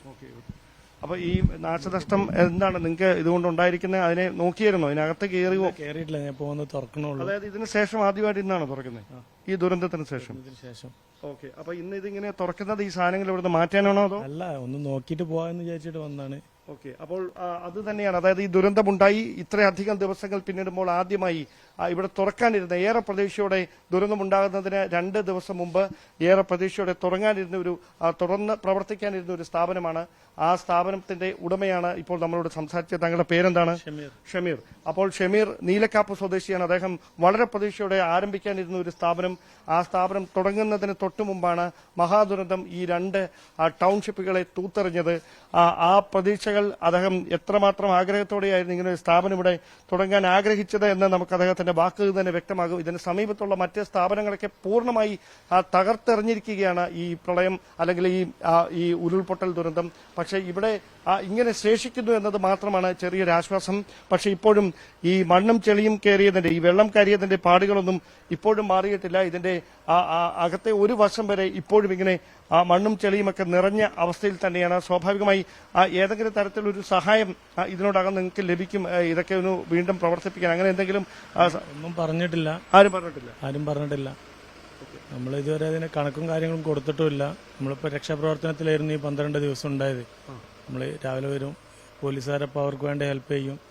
പിന്നെ അവിടെ കൺട്രോൾ റൂമിൽ കുറെ ക്ലീനിങ്ങും കാര്യങ്ങളൊക്കെ ഉണ്ട്. അതിന്റെ ഡ്യൂട്ടി എനിക്ക് ഉണ്ടായത്. അപ്പൊ അത് ചെയ്യും രാവിലെ. തനിയെ തുടങ്ങാനിരുന്ന സ്ഥാപനം? എന്റെ ഒരു സുഹൃത്തും ഉണ്ട്. ഞങ്ങൾ 2 പേരും. ഞങ്ങൾക്ക് ഇവിടെ ഒരു കട ഇവിടെ വേറെ ഉണ്ട്. അതിലും ഫുള്ള് ചളിയും വെള്ളം കയറി കിടക്കാണ്. അപ്പൊ അതിനുശേഷം ആദ്യമായിട്ട് തുറന്നു നോക്കാൻ എത്തിയത്, അപ്ഡേറ്റ് ചെയ്യാൻ വേണ്ടിയിട്ട് ഇങ്ങോട്ട് മാറ്റിയായിരുന്നു ഷോപ്പ്. അപ്പൊ 2 ദിവസം ഫ്ലഡിന് 2 ദിവസം മുമ്പ് നമ്മൾ ഓപ്പൺ ചെയ്യണമെന്ന് വിചാരിച്ചിട്ട് മഴ കൂടുതലായതുകൊണ്ട് ഞങ്ങൾ 2 ദിവസം കൂടി കഴിഞ്ഞിട്ട് ചെയ്യാമെന്ന് പറഞ്ഞിട്ട് നിൽക്കായിരുന്നു. നമുക്ക് ഓൾറെഡി റണ്ണിങ് ഷോപ്പ് ഉണ്ട്. അപ്പൊ അതിലെ സാധനങ്ങളും കാര്യങ്ങളൊക്കെ ഇവിടെ കൊടുന്നു വെക്കണം, തുടങ്ങണമെന്ന് വിചാരിച്ച് നിൽക്കണം. എൻ്റെ ഒപ്പം പണിയെടുത്തുകൊണ്ടിരിക്കുന്ന ഒരു സ്റ്റാഫിന്റെ വീടാണിത്. അവന്റെ ഉമ്മ, ഉപ്പ, പെങ്ങളെ കുട്ടി ഒക്കെ ഈ ഫ്ലഡിൽ പോയി. അപ്പോൾ അതിന്റെ ഒരു ഇതും കൂടി ഉണ്ട് ഞങ്ങൾക്ക്. അപ്പൊ അങ്ങനെ എന്ത് ചെയ്യണം എന്നറിയാതെ നിൽക്കുകയാണ് ഇപ്പം. ഞങ്ങളെല്ലാവരും ഉണ്ട്, നിങ്ങളുടെ കൂടെ ഞങ്ങളെല്ലാവരും ഉണ്ട്. ആ ദുഃഖത്തിൽ നിന്ന് എത്രയും പെട്ടെന്ന് എല്ലാവർക്കും പുറത്തു വരാൻ കഴിയട്ടെ. സ്വാഭാവികമായി ആ ഒരു വലിയ ദുരന്തം നേരിട്ടതിന്റെ ആഘാതം അവരുടെയൊക്കെ മനസ്സുകളിൽ നിന്ന് ഇപ്പോഴും മാറിയിട്ടില്ല. അത് മനസ്സിൽ കടിച്ചു അമർത്തിക്കൊണ്ടാണ് അവരെല്ലാവരും ഈ രക്ഷാദൌത്യത്തിന് വേണ്ടി കഴിഞ്ഞ 12 ദിവസത്തിലധികമായി ഈ മേഖലകളിൽ തുടർച്ചയായി ഈ കാണാതായ ആളുകളെ കണ്ടെത്തുന്നതിന് വേണ്ടിയിട്ടുള്ള ശ്രമങ്ങളിലടക്കം പങ്കാളികളായിക്കൊണ്ടിരിക്കുന്നത്.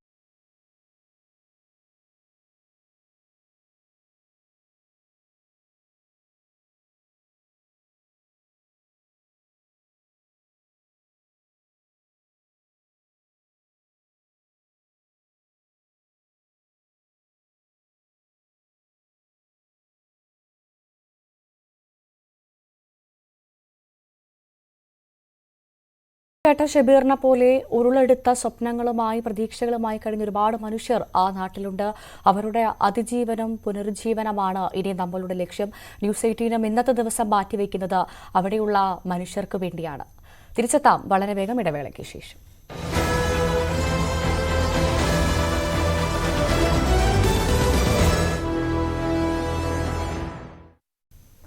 റിപ്പോർട്ടിംഗ് അനുഭവമായിരുന്നു എനിക്ക് വയനാട് ദുരന്തം. കണ്ണു നിറഞ്ഞും തൊണ്ടയിടറിയുമല്ലാതെ വിവരിക്കാനാകുന്നതായിരുന്നില്ല അവിടുത്തെ കാഴ്ചകൾ. എങ്ങും കൂറ്റൻ പാറക്കൂട്ടങ്ങൾ, ചെളിമല, ഏറ്റവും മനോഹരമായ ഒരു ഭൂപ്രദേശം ഞൊടിയിടയിൽ ശ്മശാന സമാനമായി മാറുകയായിരുന്നു ചൂരൽമലയിലും മുണ്ടക്കയിലും പുഞ്ചിരിമട്ടത്തുമൊക്കെ. അത്ര എളുപ്പം മാറുന്നതല്ല വയനാടിനേറ്റ മുറിവെന്ന് അറിയാം. പക്ഷേ വയനാടിനെ ചേർത്തുപിടിക്കണം. അവർക്കായി നമുക്ക് കൈകോർക്കാം. മാറ്റിവെക്കാം ഒരു ദിവസം വയനാട്.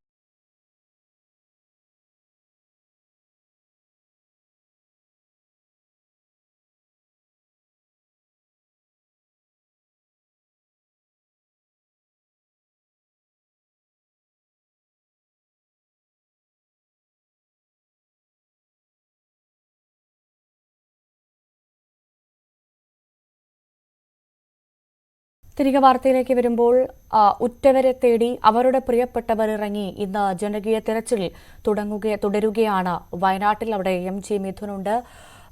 മിഥുൻ, നമ്മൾക്ക് അത്ഭുതം തോന്നും. കാരണം എങ്ങനെയാണ് അവർ ആ പ്രിയപ്പെട്ടവരെ തേടി അവരുടെ ഉറ്റവർ തന്നെ ആ ഭൂമിയിലേക്ക്, ആ ദുരന്ത ഭൂമിയിലേക്ക് അവരിറങ്ങുന്നത്. പക്ഷേ മനസ്സാന്നിധ്യം വീണ്ടെടുത്തുകൊണ്ട് വേദന കടിച്ചമർത്തിക്കൊണ്ട് അവർക്ക് ഇറങ്ങിയേ മതിയാകൂ. കാരണം തങ്ങളുടെ പ്രിയപ്പെട്ടവരെ അവസാനമായി ഒരു നോക്ക് കാണാൻ അവർ തന്നെ ഇറങ്ങണം. അവരെ കണ്ടെത്തണമെങ്കിൽ അവർ തന്നെ ഇറങ്ങണം. ആ ധൈര്യം മുറുകെ പിടിച്ചുകൊണ്ടാണ് അവിടുത്തെ മനുഷ്യർ, ആ ദുരിതാശ്വാസ ക്യാമ്പിലടക്കം കഴിയുന്ന സാധാരണക്കാരനായ മനുഷ്യൻ അവരുടെ പ്രിയപ്പെട്ടവർക്കായി ഇറങ്ങിയതല്ലേ?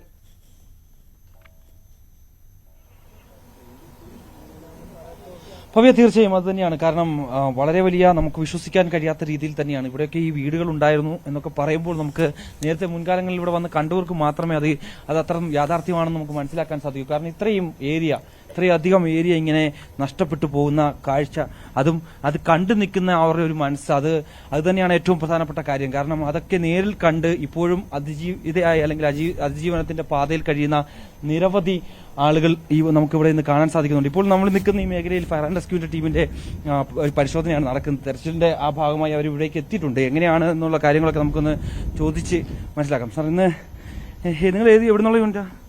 ഞങ്ങൾ എറണാകുളം യൂണിറ്റാണ്. ഇപ്പോൾ അത് പറയുന്നതിൽ ബുദ്ധിമുട്ടുണ്ടോ? സാർ ഓഫീസറുണ്ട്, സാറുമായിട്ട് ബന്ധപ്പെട്ടാൽ മതിയായിരിക്കും. കുഴപ്പമില്ല. എങ്കിൽ പോലും നമുക്കൊരു, കാരണം ഇവിടുത്തെ ആരംഭിച്ചു ഈ തെരച്ചിൽ ആരംഭിച്ചിട്ടില്ല. അവര് സാറുമായിട്ട് ബന്ധപ്പെടാമോ, ചോദിക്കാമോ? എവിടെയാണ് സാർ? എന്തേ? തീർച്ചയായും എന്തായാലും അദ്ദേഹത്തിന് പറയാൻ ചെറുതായിട്ട്, കാരണം അദ്ദേഹത്തിന്റെ ഓഫീസറുണ്ട്, ഇതിന് മേൽനോട്ടം നൽകുന്ന ആളുകളുണ്ട്. അതുകൊണ്ട് തന്നെ അദ്ദേഹത്തോട് നമുക്ക് കൂടുതൽ കാര്യങ്ങൾ വിശദീകരിക്കാമെന്ന് വഴിയൊക്കെ കരുതുന്നു. എന്തായാലും നമ്മൾ നേരത്തെ പറഞ്ഞതുപോലെ തന്നെ ഈ മേഖലയിൽ ഇപ്പോൾ തെരച്ചിൽ ആരംഭിക്കാൻ പോകുന്നേ ഉള്ളൂ ഇവിടെയൊക്കെ. കാരണം പാറകൾ മാറ്റേണ്ടതായിട്ടുണ്ട്, JCB എത്തേണ്ടതായിട്ടുണ്ട്, ഹിറ്റാച്ചികൾ എത്തേണ്ടതായിട്ടുണ്ട്. അതിനുവേണ്ടിയുള്ള നിർദ്ദേശം നൽകിയിട്ടുണ്ട്. കാരണം ഇവിടേക്ക് എത്തിപ്പെടുക എന്നുള്ളത് വലിയ ശ്രമകരമായിട്ടുള്ള ദൗത്യമാണ്.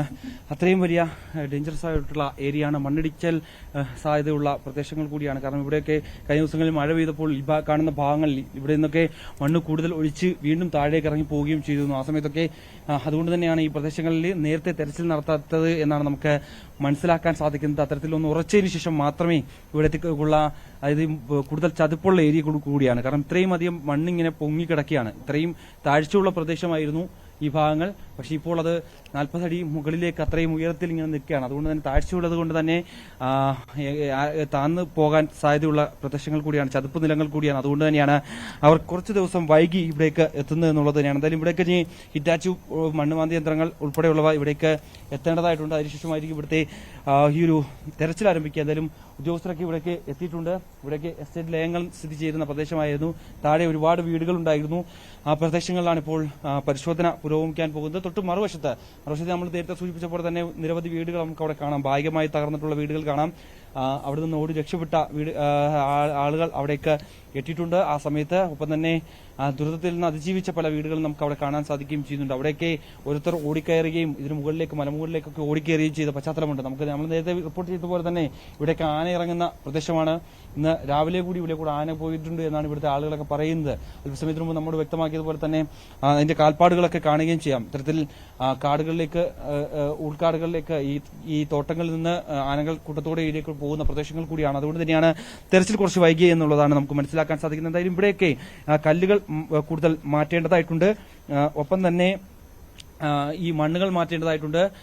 അത് നോക്കി ആ രീതിയിൽ നോക്കി ഒപ്പം തന്നെ അവിടെ ഏതൊക്കെ വീടുകളായിരുന്നു ഉണ്ടായിരുന്നത് എന്നുള്ള കൃത്യമായ വിവരങ്ങൾ ഈ പ്രദേശവാസികൾ നൽകുന്നുണ്ട്. അത് കേന്ദ്രീകരിച്ചാണ് ഇനി പരിശോധന നടക്കാൻ പോകുന്നത്. എന്തായാലും അല്പസമയത്തിനകം തന്നെ ഇവിടുത്തെ തെരച്ചിൽ ആരംഭിക്കുമെന്നാണ് നമുക്ക് മനസ്സിലാക്കാൻ സാധിക്കുന്നത്. അതിന്റെ ഉദ്യോഗസ്ഥലത്തിലുള്ള ആളുകളൊക്കെ ഉദ്യോഗസ്ഥരൊക്കെ ഇവിടേക്ക് അല്പസമയത്തിനകം എത്തും. ഒപ്പം തന്നെ മന്ത്രിമാർ ഇവിടേക്ക് ഈ സ്ഥലങ്ങൾ സന്ദർശിക്കുന്നതിന് വേണ്ടി അല്പസമയത്തിനകം ഇവിടേക്ക് എത്തിച്ചേരുമെന്നാണ് മനസ്സിലാക്കാൻ സാധിക്കുന്നത്. കൂടാതെ ഇന്ന് താഴെ കേന്ദ്രീകരിച്ച് സൂചിപ്പാറ അടക്കമുള്ള വെള്ളച്ചാട്ടങ്ങൾ കേന്ദ്രീകരിച്ച് കാന്തമ്പാറ അടക്കമുള്ള വെള്ളച്ചാട്ടങ്ങൾ കേന്ദ്രീകരിച്ച് അവിടുത്തെ 6 കിലോമീറ്റർ ദൂരപരിധിയിൽ ഇന്ന് പരിശോധന നടക്കുന്നുണ്ട്. അവിടെ നിന്ന് കഴിഞ്ഞ ദിവസങ്ങളിൽ മൃതദേഹങ്ങൾ കണ്ടെത്തിയിരുന്നു. 4 മൃതദേഹങ്ങൾ കൂടി അവിടെ നിന്ന് കണ്ടെത്തിയിരുന്നു. അതിന്റെ പശ്ചാത്തലത്തിൽ ഇന്ന് വ്യാപക പരിശോധന നടത്താനാണ് തീരുമാനം. ഇന്ന് നാളെയും ഒക്കെയായി വ്യാപക പരിശോധന നടത്താനുള്ള തീരുമാനമാണ്. നാളെയാണ് ഞാൻ നേരത്തെ നമ്മൾ കഴിഞ്ഞ മണിക്കൂറുകളിൽ സംസാരിച്ചതുപോലെ തന്നെ താഴേക്ക് ഈ പുഴയുടെ താഴേക്കുള്ള ഭാഗങ്ങളിൽ ഇവരെയും തെരച്ചിലിനായി പോകാൻ സാധിച്ചിട്ടില്ല. അവിടെയൊക്കെ ഇറങ്ങാൻ വലിയ ബുദ്ധിമുട്ടുള്ള ഏരിയകൾ തന്നെയാണ്. അവിടെയൊക്കെ എങ്ങനെയാണ് ഇനി തെരച്ചിൽ നടത്തേണ്ടത്, ഏത് തരത്തിലാണ് സൂചിപ്പിച്ചതുപോലെ തന്നെ അവിടുത്തെ രക്ഷാദൌത്യം അത് ദുഷ്കരമാണ്. കാരണം നമ്മൾ തുടക്കത്തിൽ അതിൽ കഴിഞ്ഞ ദിവസം വരെ നമ്മൾ കണ്ടത് അവിടുത്തെ മണ്ണുകൾ മുഴുവൻ ചളിയിൽ പൂണ്ട ഒരവസ്ഥയായിരുന്നു. കാരണം നടക്കുമ്പോൾ പോലും കാലടക്കം അതിൽ ചെളിയിൽ പൂണ്ടുപോകുന്ന ഒരു സാഹചര്യമായിരുന്നു അവിടുത്തെ മണ്ണ്. പക്ഷേ ഇപ്പോൾ നമുക്കിതാ ദൃശ്യങ്ങളിൽ കാണാൻ സാധിക്കുന്നുണ്ട് അവിടെ വലിയ വെയിലാണ്. അതുകൊണ്ട് തന്നെ ആ ചളിയുടെ ഒരു അവസ്ഥയൊക്കെ മാറി ഇപ്പോൾ മണ്ണൊക്കെ ഉറച്ചൊരു അങ്ങനെയാണ് എനിക്ക് ദൃശ്യങ്ങളിൽ നിന്ന് മനസ്സിലാകുന്നത്. അവിടുത്തെ മണ്ണുകളൊക്കെ ഉറച്ചു തുടങ്ങിയിട്ടുണ്ട്. സ്വാഭാവികമായും അതും രക്ഷാപ്രവർത്തനത്തിന് ഒരുപക്ഷെ സഹായകമാകും, ഒരുപക്ഷെ വെല്ലുവിളിയാകും. ആ ഒരു സാഹചര്യമാണ്. മിഥുൻ, ഞാൻ ചോദിക്കാൻ വന്നത് ഇതാണ്, അവിടെ എത്ര വീടുകൾ ഉണ്ടായിരുന്നു, ആ വീടുകളിൽ ഇനി ആരെയൊക്കെ കാണാനുണ്ട്, കണ്ടെത്താനുണ്ട് എന്നതിന്റെ ഒരു കൃത്യമായ കണക്കിന്റെ വിവരത്തിന്റെ അടിസ്ഥാനത്തിലായിരിക്കുമല്ലോ അല്ലെ ഇന്നത്തെ തിരച്ചിൽ അവിടെ നടക്കുന്നത്?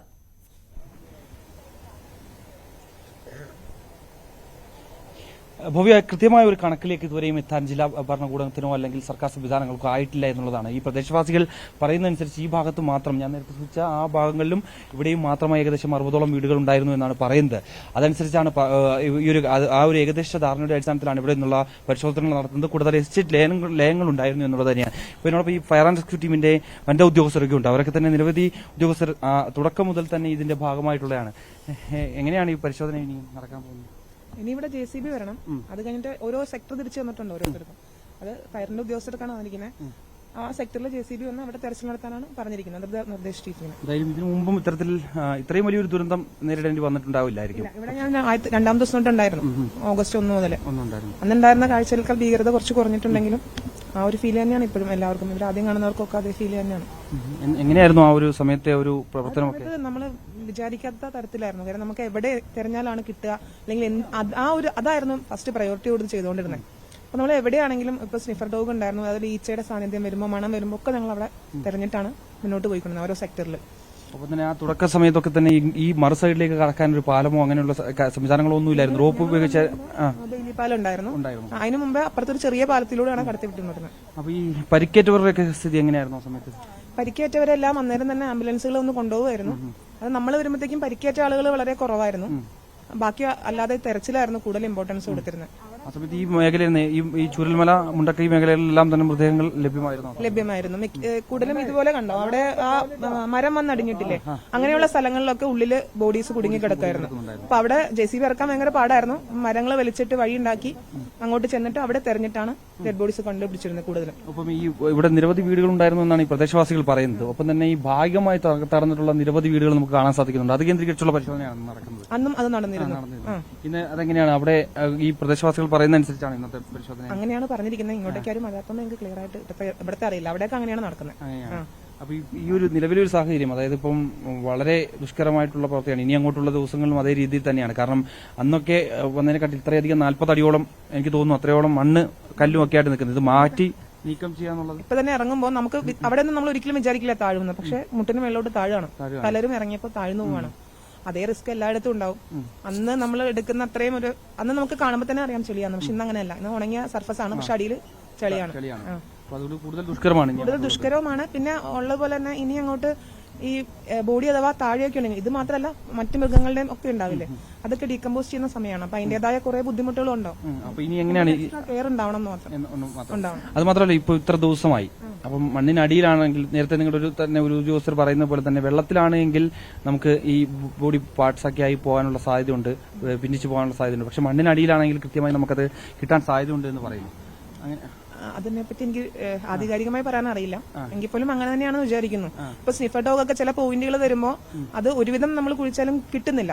അപ്പൊ അവരുടെ ട്രെയിനർ അല്ലെങ്കിൽ അതിനെ ബന്ധപ്പെട്ട ഉദ്യോഗസ്ഥർ പറഞ്ഞ് 10 അടിയോളം താഴ്ചയിൽ വരെ കാണാം. പക്ഷെ അത്രയും ആഴത്തിലേക്ക് കുഴിക്കാനാവുന്നില്ല JCB കൊണ്ട്. അടിയിൽ വെള്ളവും മണ്ണുമാണ് വരുന്നത്. അപ്പം JCB നിൽക്കുന്ന സ്ഥലം തന്നെ താന്നു പോവാണ്. അപ്പൊ നമുക്ക് അത്രത്തോളം എത്താൻ പറ്റാത്ത സ്ഥലങ്ങളും ഇപ്പോഴും ഉണ്ട്. അതിനനുസരിച്ചിട്ടാണ് ഓരോ പ്രവർത്തനങ്ങൾ മുന്നോട്ട് പോയിക്കൊണ്ടിരിക്കുന്നത്. ഇപ്പോഴും പല സ്ഥലങ്ങളിലേക്ക് എത്തിപ്പെടാൻ പറ്റാത്ത കുറെ മേഖലകളില്ലേ, അവിടെയൊക്കെയുള്ള തെരച്ചിൽ അതെങ്ങനെയായിരിക്കും ഇനി അങ്ങോട്ടുള്ളത്? ഇന്നലെ എല്ലാം പറഞ്ഞ പോലെ കണ്ടുപിടിച്ച ഡെഡ് ബോഡീസ് ഒക്കെ എയർലിഫ്റ്റ് ചെയ്യുന്നുണ്ടായിരുന്നു. അപ്പൊ അതേ സംവിധാനങ്ങൾ സർക്കാർ ഉപയോഗിക്കുമെന്ന് തന്നെയാണ് ഇവിടെ പലയിടത്തും അങ്ങനെ ഉപയോഗിച്ചിട്ടാണ് ഇനിയുള്ള തെരച്ചിലുകൾ നടക്കുന്നത്. തീർച്ചയായും ഭവ്യ പറയുന്ന പോലെ തന്നെ വനിതാ ഉദ്യോഗസ്ഥരൊക്കെ തന്നെ ആ തുടക്കം മുതൽ തന്നെ ഈ ഒരു ദുരന്തമുണ്ടായ ആ ഒരു വേളയിൽ തന്നെ അവർ ഇവിടേക്ക് എത്തിയതാണ്. ആ സമയത്തൊക്കെ ഉണ്ടായ ദുരനുഭവവും ഒപ്പം തന്നെ ഇനി അങ്ങോട്ടുള്ള പ്രയാസങ്ങളും വെല്ലുവിളിയെ കുറിച്ചാണ് അവർ നമ്മൾ പങ്കുവയ്ക്കുന്നത്. കാരണം അത്തരത്തിൽ ഈ കാണുന്ന ഈ ചതുപ്പുകളിൽ കഴിഞ്ഞ ദിവസങ്ങളിലൊക്കെ നമ്മൾ തന്നെ താന്നു പോയിരുന്നു. കാരണം നമുക്ക് അറിയില്ല എവിടെയൊക്കെ താന്നു പോകുമെന്ന് പോലും മനസ്സിലാവാൻ പറ്റാത്ത രീതിയിലാണ്.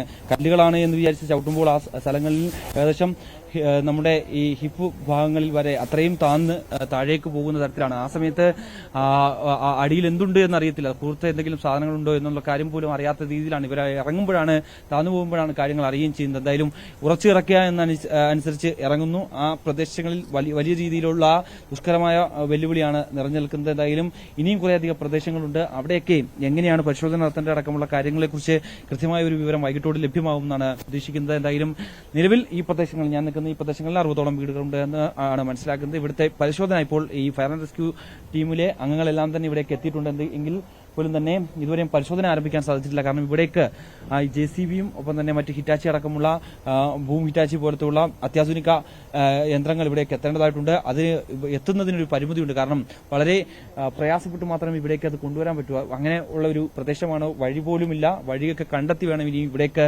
എത്തിക്കുക എന്നുള്ളത് തന്നെയാണ് ശ്രമകരമായിട്ടുള്ള ഒരു ദൌത്യം. എന്തായാലും അത് അല്പസമയത്തിനകം തന്നെ ഇവിടേക്ക് എത്തുമെന്നാണ് ഇവർ അറിയിക്കുന്നത്. അത് എത്തിയാൽ ഉടൻ തന്നെ ഇവിടുത്തെ തെരച്ചിൽ ആരംഭിക്കും. മാനുവലായിട്ട് ഇവിടുത്തെ തെരച്ചിൽ നടത്താൻ സാധിക്കില്ല. കാരണം അത്രയും അധികം താഴേക്ക് കുഴിച്ചു പോകേണ്ടതായിട്ടുണ്ട്. അത്രയധികം പാറക്കല്ലുകളുണ്ട്, അവയൊക്കെ നീക്കം ചെയ്യേണ്ടതായിട്ടുണ്ട്. മരങ്ങൾ അടക്കം കടപുഴി കിടക്കുകയാണ് എന്നുള്ളതാണ് ഏറ്റവും പ്രധാനപ്പെട്ട വെല്ലുവിളിയായിട്ടുള്ളത്. എന്തായാലും അല്പസമയത്തിനകം തന്നെ ഇവിടുത്തെ തെരച്ചിൽ ആരംഭിക്കും. തീർച്ചയായും വയനാട്ടിൽ ഉരുൾപൊട്ടൽ ദുരന്തത്തിൽ കാണാതായവർക്ക് വേണ്ടിയുള്ള ജനകീയ തിരച്ചിൽ തുടരുകയാണ്. മുണ്ടക്കൈ ചൂരൽമല ഉൾപ്പെടെയുള്ള 6 സോണുകൾ കേന്ദ്രീകരിച്ചാണ് തിരച്ചിൽ നടക്കുന്നത്. MG മിഥുനാണ് വിവരങ്ങൾ പങ്കുവെച്ചത്.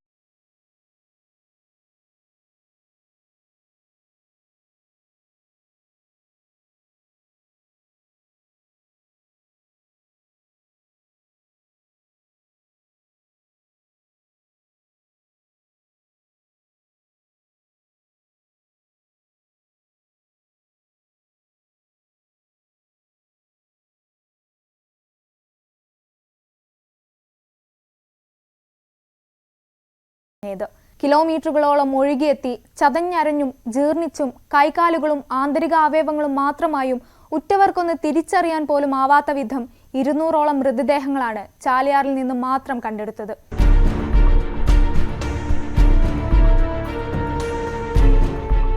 മരണത്തിന്റെ മണമുള്ള ആ ചാലിയാർ തീരത്തു നിന്നും നേരിട്ട് ഇതെല്ലാം കണ്ട് നിങ്ങളിലേക്ക് കൃത്യമായി എത്തിക്കുക എന്നത് എളുപ്പമായിരുന്നില്ല.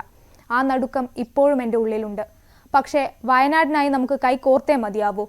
മാറ്റിവെക്കാം ഒരു ദിവസം.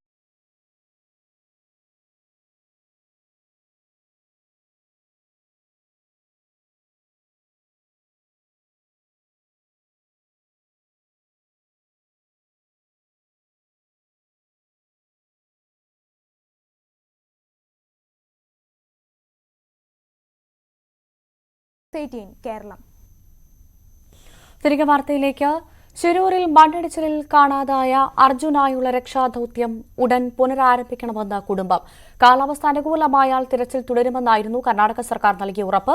നാളെ ബംഗളൂരുവിൽ ചേരുന്ന ഉന്നതതല യോഗത്തിൽ ഇത് സംബന്ധിച്ച തീരുമാനം ഉണ്ടാകുമെന്നാണ് പ്രതീക്ഷയെന്ന് അർജുന്റെ സഹോദരി ഭർത്താവ് ജിതിൻ ന്യൂസ് 18നോട് പറഞ്ഞു. നദിയിൽ ഒഴുക്ക് കുറഞ്ഞതിനാൽ അനുകൂല സാഹചര്യമാണുള്ളത്. ലോറിയുടെ ക്യാബിനിൽ തന്നെ അർജുൻ ഉണ്ടാകാനാണ് സാധ്യതയെന്നും ജിതിൻ ന്യൂസ് 18നോട്. മഴ കുറഞ്ഞു, നദിയിലെ ജലനിരപ്പ് കുറഞ്ഞു, നദിയിലെ ഒഴുക്ക് കുറഞ്ഞു. അപ്പോൾ എന്തുകൊണ്ടും അനുകൂലമായിട്ടുള്ളൊരു നിലപാട് ഉണ്ടാവാനേ അതിൽ ചാൻസ് ഉള്ളൂ എന്നാണ് ഞാൻ കരുതുന്നത്. വീട്ടുകാരെല്ലാവരും ആദിയിൽ തന്നെയാണ് എത്രയും പെട്ടെന്ന് അർജുനെ തിരച്ചിൽ പുനരാരംഭിക്കണം തന്നെയാണ് അവരെയും പറയുന്നത്. കാരണം ഒരച്ഛന്റെയും അമ്മയുടെയും സഹോദരങ്ങളുടെയും വിഷമം ഞാൻ നേരിട്ട് അവിടെ നിന്ന് കണ്ട് മനസ്സിലാക്കിയിട്ടുള്ള ആളാണ്. അവർക്ക് ഒരു ജോലിക്ക് പോകാനോ ഒന്നിനും ഒരു പുറത്തിറങ്ങാൻ പറ്റാത്തുള്ള ഒരു അവസ്ഥയിലാണ് ഇപ്പോഴും അവരൊക്കെ തുടരുന്നത്. ഇതിനിടയിൽ അർജുൻ ഉൾപ്പെടെ മണ്ണിടിച്ചിലിൽ കാണാതായ 3 പേർക്കായുള്ള തിരച്ചിൽ സംബന്ധിച്ച പുരോഗതി നാളെ അറിയിക്കണമെന്നാണ് കർണാടക ഹൈക്കോടതിയുടെ ഉത്തരവ്. ശിരൂരിൽ മണ്ണിടിച്ചിൽ ദുരന്തമുണ്ടായിട്ട് ഇന്നേക്ക് 27 ദിവസമാകുന്നു. കെ വി ബൈജു വിവരങ്ങളുമായി ചേരുന്നു. ബൈജു, നമ്മൾ നേരത്തെ ജിതിനുമായി സംസാരിച്ചപ്പോൾ അദ്ദേഹവും പറഞ്ഞത് എത്രയും വേഗം കഴിയുന്നത്ര വേഗം അർജുനായുള്ള തിരച്ചിൽ പുനരാരംഭിക്കണമെന്നാണ്. കേരളത്തിന്റെയും ആവശ്യം അതുതന്നെയാണ്. എത്രയും വേഗം അർജുനിലേക്ക് എത്തണമെന്ന്. വളരെ പെട്ടെന്ന് അത്തരത്തിലൊരു തിരച്ചിൽ പുനരാരംഭിക്കുമെന്ന് നമുക്ക് പ്രതീക്ഷിക്കാം, അല്ലേ ബൈജു?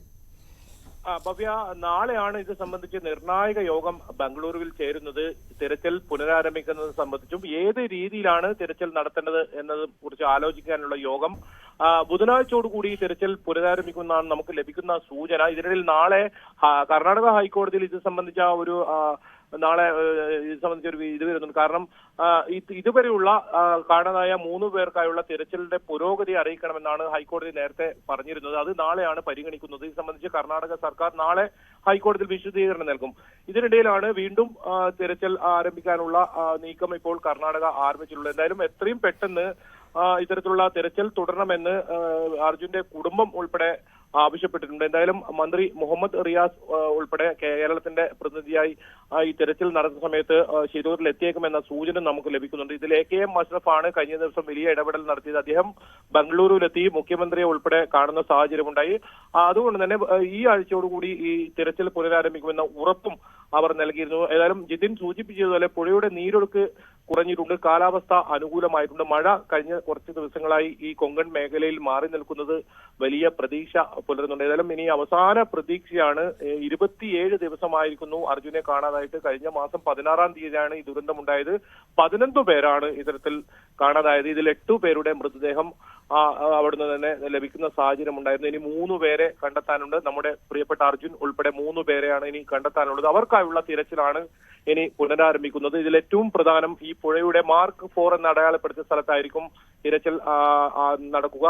അവിടെ ലോറിയുടെ സാന്നിധ്യം നേരത്തെ തന്നെ കണ്ടെത്തിയിരുന്നു. ഈ ലോറി അങ്ങനെയാണെങ്കിൽ ലോറി പുറത്തേക്ക് എടുത്ത് അതിന്റെ ക്യാബിനകത്ത് അർജുൻ ഉണ്ടോ എന്നതാണ് പ്രധാനമായും പരിശോധിക്കുക.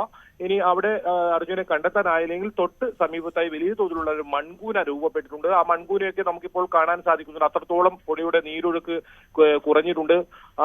നേരത്തെ പ്രതികൂല കാലാവസ്ഥയിലാണ് തിരച്ചിൽ നിർത്തിവെക്കേണ്ട ഒരു അവസ്ഥയിലേക്ക് കർണാടക സർക്കാർ എത്തിയത്. ഇതിൽ നേവിയും പ്രധാനമായും പറഞ്ഞത് 3 നോട്ട്സ് എങ്കിലും ഈ അടിയൊഴുക്ക് എത്തിയാൽ മാത്രമേ മുങ്ങൽ വിദഗ്ധർക്ക് ഏതെങ്കിലും തരത്തിൽ ലോറിയുടെ അടുത്തേക്ക് പോകാനോ അല്ലെങ്കിൽ ലോറി പുറത്തേക്ക് എടുക്കാനോ സാധിക്കൂ എന്നത്. ഏതായാലും ഇന്നലെ 4 നോട്ട്സ് ആണ് ഈ വേഗതയുള്ളത് അടിയൊഴുക്കിന്റെ. അത് നാളത്തേക്ക് 3 നോട്ട്സിലേക്ക് എത്തുമെന്ന ഒരു പ്രതീക്ഷ തന്നെയാണ് നേവിയുടെ ഉദ്യോഗസ്ഥരും പങ്കുവെക്കുന്നത്. ഏതായാലും കൊച്ചിയിലെ നേവി ആസ്ഥാനമായി കാർവാറിൽ നിന്നുള്ള ഉദ്യോഗസ്ഥർ സംസാരിച്ചിട്ടുണ്ട്. അവർ ഏത് സമയത്തും ഇത് തെരച്ചിൽ തുടരാൻ സന്നദ്ധമാണെന്ന് അറിയിച്ചിട്ടുണ്ട്. ഇനി കർണാടക സർക്കാരിന്റെ ഒരു ഉത്തരവാണ് വേണ്ടത്. അവർ നിർദ്ദേശിച്ചാൽ അപ്പോൾ തന്നെ നേവി സ്ഥലത്തെത്തും. അതിനൊപ്പം ഈശ്വർ മൽപ്പ കൂടി തെരച്ചിലിന് എത്തും. അദ്ദേഹം ഏത് സമയത്തും തെരച്ചിലിന് എത്താമെന്ന് അറിയിച്ചിട്ടുള്ളതാണ്. നേരത്തെ അദ്ദേഹം തെരച്ചിൽ നടത്താൻ തയ്യാറായിരുന്നെങ്കിലും കർണാടക സർക്കാർ അനുമതി നൽകിയിരുന്നില്ല. കാരണം പുഴയുടെ അടിയൊഴുക്ക് കുറയാത്ത ഒരു സാഹചര്യത്തിൽ അത് അപകടമാണെന്ന ഒരു കാരണം കൊണ്ടാണ് കർണാടക സർക്കാർ അനുമതി നൽകാത്ത ഒരു സാഹചര്യമുണ്ടായത്. എന്തായാലും ഈശ്വർ മൽപ്പയും തിരച്ചിലിനെ ഉണ്ടാകും. അദ്ദേഹം എത്തുമെന്ന ഉറപ്പും നൽകിയിട്ടുണ്ട്. അങ്ങനെയാണെങ്കിൽ ബുധനാഴ്ചയോടുകൂടി തിരച്ചിൽ വീണ്ടും പുനരാരംഭിക്കുമെന്നാണ് നമുക്ക് മനസ്സിലാക്കാൻ സാധിക്കുന്നത്. എല്ലാ സംവിധാനങ്ങളും ഉപയോഗിച്ച് ഊർജിതമായ ഒരു തിരച്ചിൽ. ഏറ്റവും അവസാനത്തെ ഒരു പ്രതീക്ഷയാണ് അർജുനെ അവസാനമായി ഒരു നോക്ക് കാണാൻ പറ്റുമോ എന്നത്. അതിനുള്ള തിരച്ചിലാണ് കർണാടക സർക്കാർ മുന്നിട്ട് ഇറങ്ങുന്നത്. അതിൽ NDRF സംഘങ്ങൾ ഉൾപ്പെടെ ഈ തിരച്ചിൽ ഉണ്ടാകുമെന്നാണ് നേരത്തെ തന്നെ അറിയിച്ചത്. ഏതായാലും കരയിലെ തിരച്ചിൽ പൂർണ്ണമായും അവസാനിച്ചിരിക്കുന്നു. അതുകൊണ്ട് തന്നെ സൈന്യത്തിന്റെ സേവനം ഉണ്ടാകാൻ സാധ്യതയില്ല എന്നാണ് നമുക്ക് ലഭിക്കുന്ന വിവരം. അങ്ങനെയാണെങ്കിൽ നാവികസേനയും ഈശ്വർ മൽപ്പിയും ചേർന്നുള്ള ഒരു സംയുക്ത തിരച്ചിൽ ഇതിന് ഏകോപനം നടത്താനായി ഒരു പക്ഷേ കേരളത്തിൽ നിന്നുള്ള മന്ത്രിമാർ ഉൾപ്പെടെയുള്ളവർ ഇവിടെ എത്തും. ഏതായാലും AK അഷ്റഫ് നാളത്തോടുകൂടി അങ്ങോട്ടേക്ക് തിരിക്കും, ശിരൂരിലേക്ക് എത്തുമെന്നാണ് അറിയുന്നത്. അതുപോലെ തന്നെ അർജുന്റെ ബന്ധുക്കൾ ജിതിൻ ഉൾപ്പെടെയുള്ളവർ, അർജുന്റെ സഹോദരൻ രഞ്ജിത്ത് തുടങ്ങിയവരും ഈ ശിരൂരിലേക്ക് തിരിക്കുന്നുണ്ട്. ഏതായാലും ലോറി ഉടമ മനാഫ് ഇപ്പോഴും അവിടെ ശിരൂരിൽ തന്നെയുണ്ട്. അദ്ദേഹം ഈ പുഴയുടെ നീരൊഴുക്ക് സംബന്ധിച്ചൊക്കെ വിവരങ്ങൾ അദ്ദേഹമാണ് ധരിപ്പിച്ചത്. കൃത്യമായും നീരൊഴുക്ക് കുറഞ്ഞിരിക്കുന്നു. കൊങ്കൺ മേഖലയിൽ കഴിഞ്ഞ ഒരാഴ്ചയായി മഴ കുറഞ്ഞതാണ് വളരെ അനുകൂലമായ ഒരു സാഹചര്യമായത്. ഇനി ഏതെങ്കിലും ഒരു കാരണവശാൽ ഇത് തിരച്ചിൽ നീണ്ടുപോവുകയാണെങ്കിൽ വീണ്ടും മഴ വരുന്ന ഒരു സാഹചര്യം ഉണ്ടായാൽ അത് വലിയ തോതിലുള്ള പ്രതീക്ഷയ്ക്ക് മേലുള്ള മങ്ങലേൽപ്പിക്കുന്ന തരത്തിലായിരിക്കും കാര്യങ്ങൾ. അവസാന പ്രതീക്ഷയാണ് ഈ തിരച്ചിൽ വീണ്ടും ആരംഭിക്കുന്നത്. എന്തായാലും 8 പേരാണ് നേരത്തെ മരണപ്പെട്ടത്. അവരുടെ മൃതദേഹങ്ങൾ പരിസരത്ത് നിന്നായി തന്നെ ലഭിക്കുന്ന സാഹചര്യം ഉണ്ട്. ഏതായാലും ലോറിക്കകത്ത് അർജുൻ ഉണ്ടായിരിക്കും, അതുകൊണ്ട് തന്നെ ക്യാബിനകത്തായിരിക്കും അർജുൻ ഉണ്ടായിരിക്കുന്നത് എന്ന ഒരു നിഗമനത്തിൽ തന്നെയാണ് രക്ഷാ ദൗത്യ സംഘങ്ങളുള്ളത്. ഊർജിതമായ ഒരു തിരച്ചിലായിരിക്കും കർണാടക പദ്ധതി ഇടുന്നതും. ഭവ്യ, ശരി, നന്ദി. KB ബൈജു ആണ് വിശദവിവരങ്ങൾ പങ്കുവച്ചത്. അദാനി ഗ്രൂപ്പിന്റെ വിദേശ രഹസ്യ നിക്ഷേപങ്ങളിൽ പങ്കുണ്ടെന്ന ഹിൻഡൻബർഗ് റിപ്പോർട്ട് തള്ളി സെബി ചെയർപേഴ്സൺ മാധവി പുരി ബച്ച്. ആരോപണങ്ങൾ തെറ്റിദ്ധരിപ്പിക്കുന്നതാണെന്നും ഏത് വിവരങ്ങളും പുറത്തുവിടാൻ തയ്യാറാണെന്നും മാധവി പുരി പ്രതികരിച്ചു. അദാനി ഗ്രൂപ്പിന്റെ വിദേശ രഹസ്യ നിക്ഷേപങ്ങളിൽ ഇവർക്ക് പങ്കുണ്ടെന്ന് വെളിപ്പെടുത്തി കഴിഞ്ഞ ദിവസമാണ് ഹിൻഡൻബർഗ് റിപ്പോർട്ട് പുറത്തുവിട്ടത്. ഐഷത്തുൽ ഷംന ചേർന്നു വിവരങ്ങളുമായി. ഷംന, ഈ ഹിൻഡൻബർഗ് റിപ്പോർട്ട് പൂർണ്ണമായും തള്ളുന്നൊരു സാഹചര്യമാണ്. എന്തൊക്കെയാണ് പ്രധാനമായും ചെയർപേഴ്സൺ പറയുന്നത്? ഭവ്യ, കഴിഞ്ഞ ദിവസമാണ് ഹിൻഡൻബർഗ് റിപ്പോർട്ട് പുറത്തുവിട്ടത്. ഈ മേധാവിക്ക്, അതായത് മാധവി പുരിക്കും ഒപ്പം തന്നെ ഭർത്താവിനും ഈ അദാനിയുടെ രഹസ്യ വിദേശകാര്യ നിക്ഷേപങ്ങളിൽ പങ്കുണ്ട് എന്നായിരുന്നു റിപ്പോർട്ടിൽ പറഞ്ഞിരുന്നത്. മൗറീഷ്യസ് അതുപോലെ ബർമുഡ പോലത്തെ രാജ്യങ്ങളിൽ $8 ലക്ഷം ഡോളറിലധികം നിക്ഷേപങ്ങളുണ്ടെന്ന് ചൂണ്ടിക്കാട്ടിയായിരുന്നു റിപ്പോർട്ട്. എന്നാൽ അതിനെ പൂർണ്ണമായും തള്ളിക്കൊണ്ടാണ് ഇപ്പോൾ മാധവി പുരി രംഗത്തെത്തിയിട്ടുള്ളത്.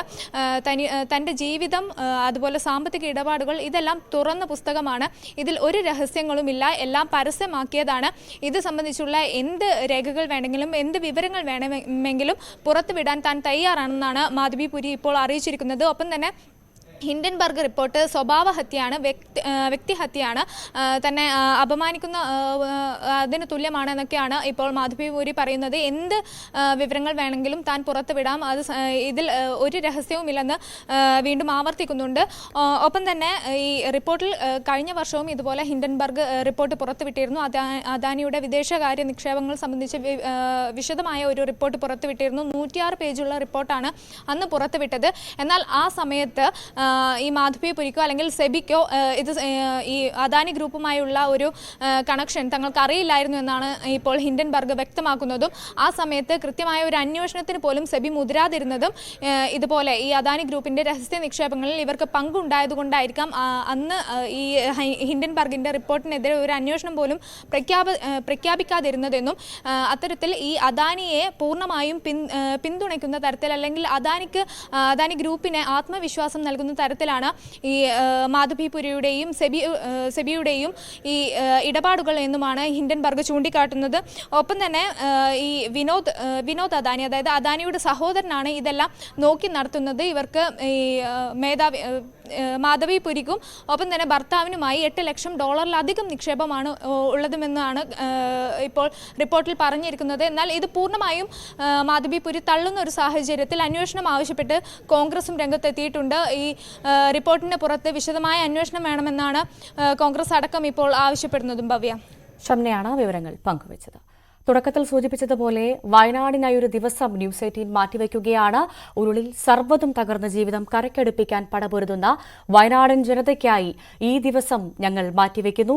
ഞങ്ങൾ ഏറ്റെടുക്കുന്നത് അത്രമേൽ പ്രധാനപ്പെട്ട ഒരു മാധ്യമ ദൌത്യമായതുകൊണ്ട് തന്നെ വയനാട്ടിലുള്ളത് സർവ്വതും നഷ്ടപ്പെട്ടവരാണ്. അവർ ഒറ്റയ്ക്കല്ല, ഞങ്ങൾ ഒപ്പമുണ്ടെന്ന ഉറപ്പുകൂടി അവർക്ക് നൽകുകയാണ് ഈ ദിവസം ന്യൂസ് 18. ആ ഉറപ്പ് നൽകാൻ പ്രേക്ഷകരെയും ഞങ്ങൾ ന്യൂസ് 18ലേക്ക് ക്ഷണിക്കുകയാണ്. നമുക്കൊത്തൊരുമിച്ച ഒരേ മനസ്സോടെ വയനാടിനെ കൈപിടിച്ചുയർത്തണം. ഇനി ഇടവേളയ്ക്ക് ശേഷം മഞ്ജുഷ് ഗോപാലും ഒപ്പം TG സജിത്തും ചേരും. നമസ്കാരം.